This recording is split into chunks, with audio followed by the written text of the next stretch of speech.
Welcome back to another episode of Swamp Stories. For this episode, we cover a story that many people don't know about. But before we get into it, make sure to leave a like and subscribe if you're new. You can also follow the Instagram page as well. So let's get into it. Since the start, Vietnam has had an incredibly wild and complicated history. From the French colonization starting in the 1880s to the giant influx of Chinese immigrants and of course the historical Vietnam War. And through all of these changes, one thing has stayed consistent. Vietnam is nothing to mess with. The daily struggles and circumstances that they faced are nothing that any American today can even fathom. And after the Vietnam War, 3 million refugees began moving to other countries. They left with absolutely nothing, not even a single dollar to their name. And starting in 1975, 700,000 Vietnamese refugees moved to America. And for whatever reason, the vast majority moved to the West Coast. Between LA, San Jose, Seattle, and San Diego, that made up 500 of the 700,000. The most interesting part is that less than 3% moved to the East Coast, and this is where the story begins.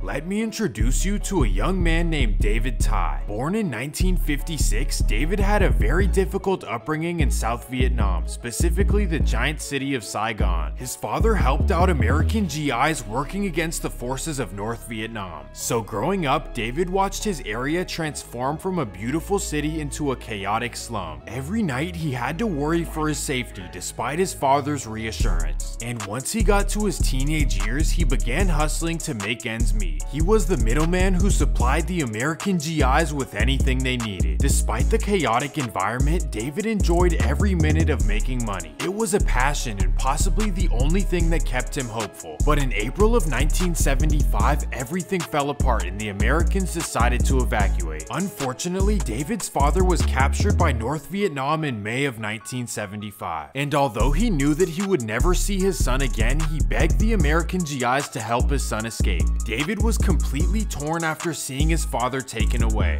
Their bond was deeper than you can imagine due to the struggles they had been through. Well, after all, his father's tight bond with the Americans paid off. They airlifted David to a US carrier headed towards Hong Kong, and this is where they sorted everyone out. Some of them stayed to live in Hong Kong, but others wanted to go to America. But for David Tai, he had nowhere to go and no money to spend. But thankfully, after a while, a small Lutheran church would decide to accept him. And that takes us to Lafayette, Indiana, a small town in the middle of absolutely nowhere.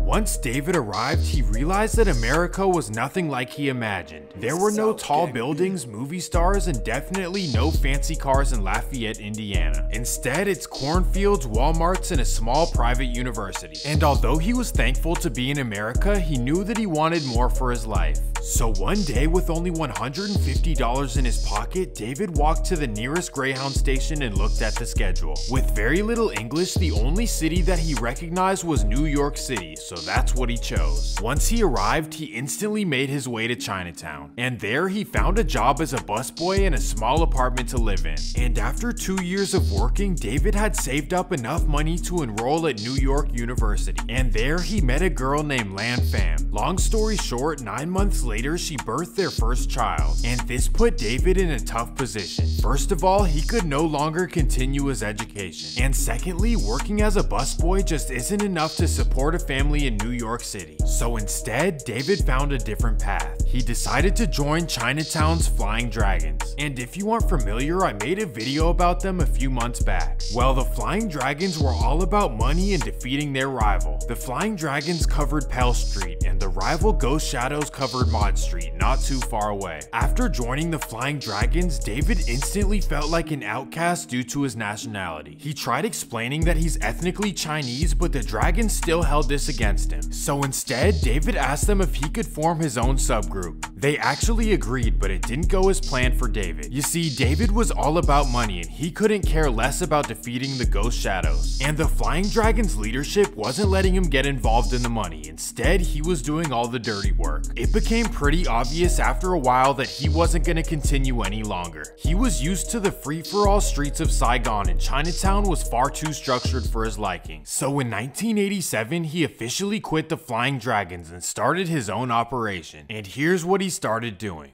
During his short time in Hong Kong, he met a factory owner who made fake watches. In 1987, David contacted him and ordered some shipments, and then he opened a jewelry store and sold them as real watches. And at first, he was making some good money. He was buying them for under $10 a piece and then flipping them for thousands of dollars. But once Chinatown caught on to him, he was forced to take another route. Listen to this. David began forcing local business owners to buy his watches, and if not, this wild strategy did not make the Flying Dragons happy, and this is when he realized that he couldn't operate alone. So in November of 1988, David met up with a small group called the Canal Boys. This was a small group of Vietnamese teenagers who lived along Canal Street. They weren't really active, instead it was just for protection. Well, David Tai offered them a luxurious lifestyle if they were to go under his wing. They all agreed, and David Tai appointed his two favorites, Eddie Tran and Vin Vu, also known as Amigo. Together, they named themselves Born to Kill, also known as BTK. They named it after the American GIs who used to write it on their helmets. David had one mission: to keep expanding larger and larger, and this was his saying. In English, this means by sticking together, tiny ants can carry the elephant. Essentially, David Tai knew that they were underdogs, but if they grew large enough, they could have control. So in early 1989, David held a meeting to go over the rules and regulations. But before he set any rules, he wanted everyone to have some swag. That meant sunglasses on, spiked hair, and to walk with confidence. But after that, here are the rules. Rule number 1, never betray your fellow man. Rule number 2, never speak a single word to NYPD. And number 3, get a BTK tattoo. And if you ever decide to leave, your fellow members will physically remove the tattoo from your body. The first hour of the meeting went very well, with 19 members signing the papers. But then one member decided to be rebellious. A member named Andy refused to sign the papers. With sassiness, he stood up and said, "I don't see the point of us signing this paper."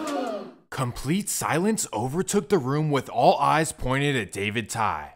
This was his first opportunity to show his leadership and display control. David was instantly overtaken with emotions, but decided to play it cool. He sat there for a minute, closed his eyes, and got up. Then he calmly says, "Little brother, go home and think about what you said. You must sign this paper if you want to be a part of this organization." Interestingly enough, this response impressed everyone in the room. That's because David displayed a true virtue of manhood, patience, and this would go a long way for David Tai. Anyways, after the first meeting, BTK decided that they needed quick cash, so they came up with a plan. David Tai knew about a massage parlor that's owned by the Ghost Shadows, so he informs the men that there may be cash in the parlor, and he sends his trustworthy teenagers to go do it. Black Fu, Tommy Vu, Sonny Vu, and Tin No. So the next morning at 4 AM, they drive down to 54th 6th Avenue. They run inside the parlor and leave quickly with $15,000 in cash. That may seem like a small amount, but that's equivalent to $40,000 in today's money. Well, during the trip, Tin No had secretly stashed $1,000 in his pocket. Remember his name for later in the video, Tin No. And that takes us to the next day. The teens are set to meet up at the Carter Hotel to discuss further plans. At least that's what Tin thinks. Well, Tin enters the room, and right there is an unexpected guest, David Tai. He knocks over Tin, stands over him, and yells, "How dare you steal from me?" And after minutes of apologizing, David Tai finally lets him go and tells him to get lost. After being sent home, Tin isn't truly apologetic in any way. Instead, he wants revenge on whoever told David Tai that he took $1,000. Was it the Vu brothers or was it Fu who told? Either way, this shows that BTK was off to a rough start, just in their first month of existence. But before the internal problems got deeper, BTK would run into issues with the Flying Dragons. So let me explain. Since the very start, the Dragons always looked down on David Tai. They never respected him, listened to him, and certainly did not fear him. But despite this, BTK was starting to make noise, and this did not please them. August 5th, 1989, David Tai goes shopping at 271 Canal Street, and as he's leaving the mall, 3 Flying Dragons approach him.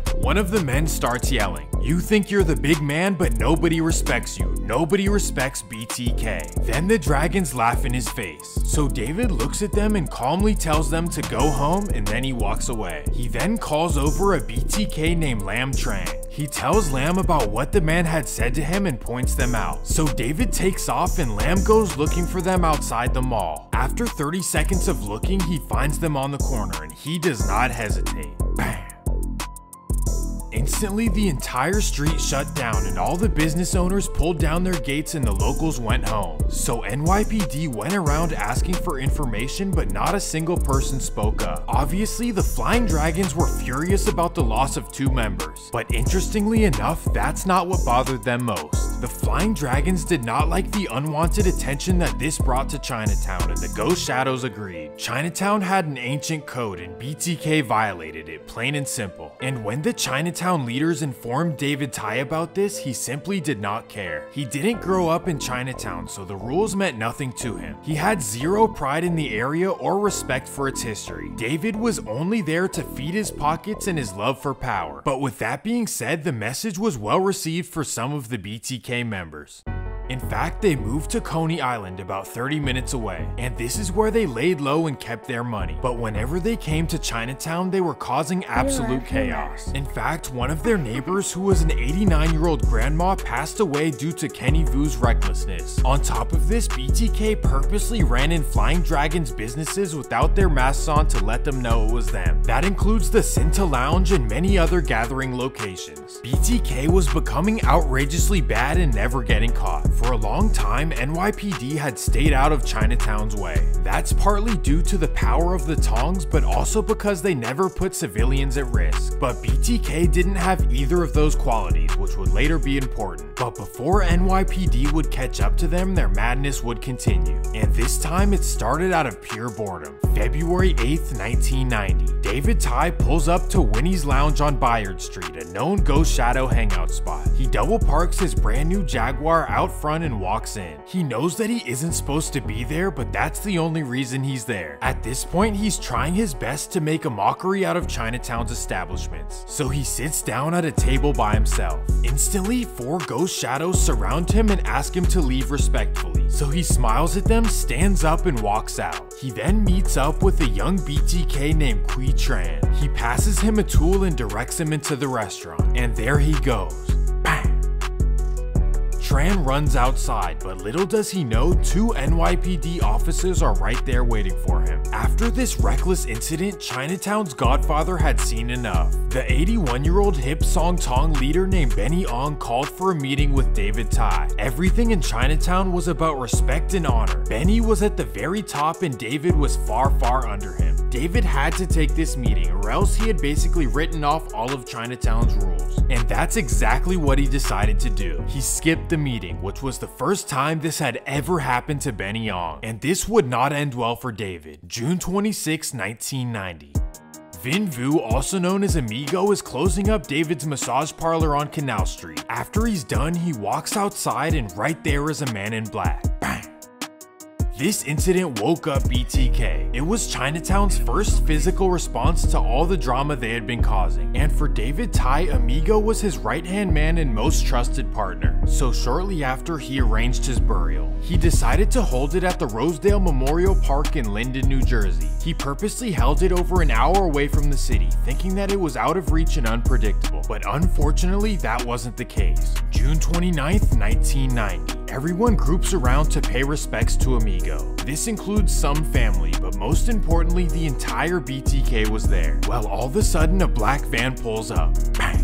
Thankfully, things were okay, but David knew for certain now that he should have met with Benny Ong. And from here, they started hiding out in New Jersey and Coney Island to lay low and get a plan together. The community would call them on a daily basis, reporting that the Ghost Shadows are all over Chinatown looking for them. And this is when it became clear to David Tai that BTK would never be the top dog in Chinatown. This painful realization would end up being in his best interest. So he packed his bags and left Chinatown for good. Instead of operating how they used to, it was time to separate into smaller groups. So David sent his trusted associates to different cities. First, an associate named Fat Lamb moved to Bridgeport, Connecticut. This is a small city about an hour north of New York City. And there he operated a massage parlor that David Tai purchased. Then David moved to Hicksville, New York, which is a small middle-class suburban town about 45 minutes away. Other members moved to Gainesville, Georgia, Toronto, Canada, and a small section of eastern New Orleans. Well, back home in Chinatown, everything was finally quiet. No more BTK BTK to worry about. However, once a month, all the BTK would meet up in New York City and plan out their licks. Jewelry stores became their #1 target, and in 1991 they even scored 360,000 in one trip. And this is how David planned to take over this time around. With members spread all over the country having their own businesses, they could easily fly under the radar. Who could possibly guess that it was them doing the scores? They had all left the city, right? Wrong. Little did they know the FBI had been tracking them since early 1991. And in April 1992, BTK was indicted on dozens of charges. During the raids, they found a couple of things in David's possession, but that's it. So for the time being, David was confused on what they had caught him for. Well, in court, he found out that his right-hand man, Tim No, had been working for the FBI the entire year. Tim had been wearing wires and recording all of their confidential talks. And of course, this landed David Tai a life sentence. And here's the craziest part. If we go back, Tim No was the same guy who had pocketed the $1,000 back in 1989. So just in their first week of existence, he had already crossed BTK. So in retrospect, maybe David Tai should have gotten rid of him right off the bat. Well, after all, 20 members got between 10 and 60 years. Those who dodged the indictment either moved to the Versailles neighborhood of New Orleans or Doraville, Georgia. Both of these are hidden areas next to big cities, and that pretty much represents the post-David Tai state of BTK. Although they're technically still in existence, they're pretty spread out and usually are not active. When David Tai went down, so did the entire operation. Today, David is currently requesting parole, but is always denied. In the meantime though, Tin No wrote a book detailing the entire history and events of BTK.